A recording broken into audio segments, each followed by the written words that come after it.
मैत्रिणींनो, मी रुपाली. माझ्या यूट्यूब चॅनलमध्ये तुम्हा सर्वांचं मनापासून स्वागत आहे. तर मी आज तुमच्यासाठी कॉर्नची एकदम नवीन अशी रेसिपी घेऊन आलेली आहे.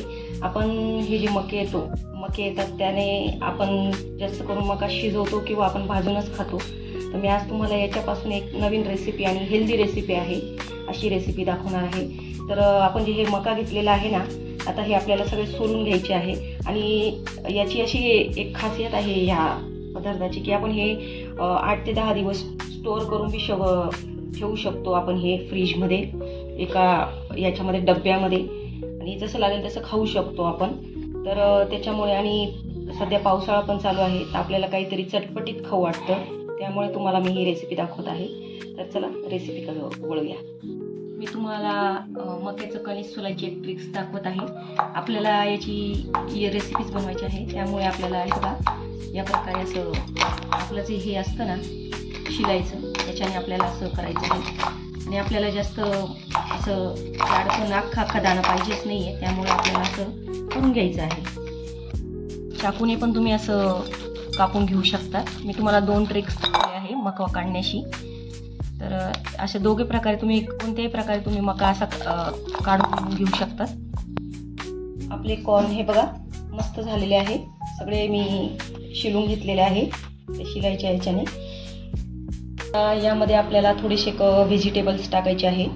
मी इथं हे आपले जे गाजर असतो ना, गाजर असे बारीक चिरून घेतलेले आहे. तुम्ही हे बारीक मिक्सरमधून थोडेसे वाटून पण घेऊ शकता, बारीक एकदम त्याचं. आणि मी इथं शिमला मिरची घेतलेली आहे. तुमच्या आवडीप्रमाणे तुम्ही कमी जास्त याचं प्रमाण करू शकता. तुमच्याकडे जर दुसरे पण व्हेजिटेबल असतील दुसरे काही, तर तुम्ही ते पण टाकू शकतात यामध्ये. भरपूर अशी मी कोथिंबीरचा वापर करत आहे. सध्या बाजारात हिरव्या भाज्या खूप येतात, त्यामुळे आपल्याला जेवढे व्हेजिटेबल्स वापरता आले तेवढे आपण वापरायचे आहेत. लसूण, अद्रक आणि मिरचीची मी ही पेस्ट करून घेतलेली आहे, ती आपल्याला यामध्ये ॲड करायची आहे.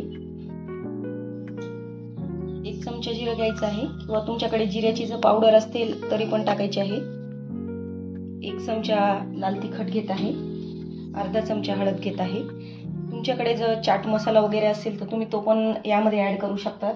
माझ्याकडे नव्हता त्यामुळे मी टाकत नाही आहे. चवीनुसार मीठ घ्यायचं आहे.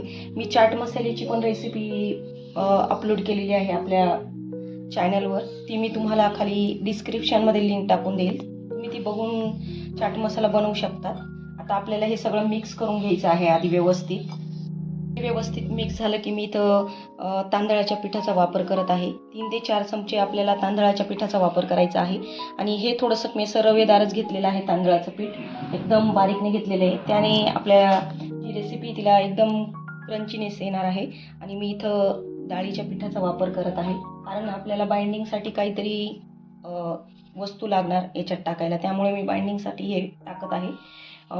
तुम्ही याच्याऐवजी कॉर्नफ्लॉवरचं पीठ असतं ते पण टाकू शकतात. आणि व्हिडिओ तुम्ही शेवटपर्यंत बघा. तुम्हाला एक सिक्रेट गोष्ट सांगणार आहे. त्यामुळे आपली जे हे जे असतात ना रेसिपी, आपण 8 ते 10 दिवस स्टोअर करू शकतो. त्यामुळे एक सिक्रेट गोष्ट आहे ती मी तुम्हाला व्हिडिओच्या शेवटी सांगणार आहे. बघा असं मिक्स करायचं आहे व्यवस्थित. आणि जर तुम्हाला असं बाइंडिंग जर येत नसेल तर अजून थोडंसं तुम्ही पिठाचा वापर केला तरी पण चालणार आहे. याचं काही आपण प्रमाण दिलेलं नाही आहे, हे तुम्ही अंदाजे आपल्या कमी जास्त करू शकता. आणि ही एकदम न्यू रेसिपी आहे, तर नक्की एकदा करून बघा. जर एकदा केली तर तुम्हाला घडी बनवून बनवाल की छान लागते ही रेसिपी. छान आपलं सगळं पीठ मिक्स झालेलं आहे. आता आपल्याला याचे असे छोटे असे तुम्ही बॉल्स बनवू शकता किंवा असे कटलेटच्या आकाराचे असे बनवू शकतात. मी असेच बनवत आहे. थोडे आपल्याला पातळच बनवायचे आहे. हे बघा अशा प्रकारे. आता मी सगळे बनवून घेते, मग तुम्हाला दाखवते. बघा आपले सगळे कटलेट्स तयार झालेले आहेत.